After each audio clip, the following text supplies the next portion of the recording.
Welcome to Penrose Learning, where we make understanding easy. You will start by powering the Airport Express and opening Airport Utility on your iPhone or Mac. Plug the Express into power and wait for the amber light. Once done, choose the device in Airport Utility and tap Setup. The app auto-detects new hardware.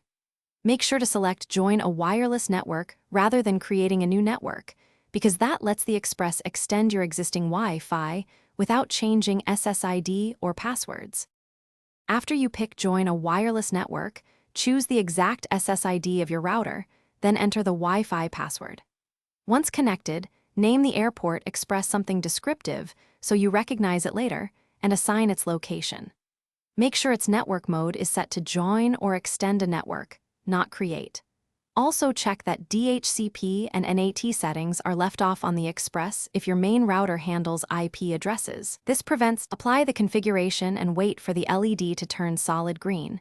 That confirms the Express joined your network. Once done, relocate it to the spot where you need better coverage and test speeds with a phone.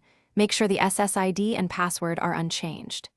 If things go wrong, reboot the Express and your main router first. This fixes most issues. If it still fails to join, reset the Express to factory settings and repeat the setup, because corrupted settings sometimes block extension. Thanks for watching. If this was helpful, leave a like and consider subscribing. See you next time.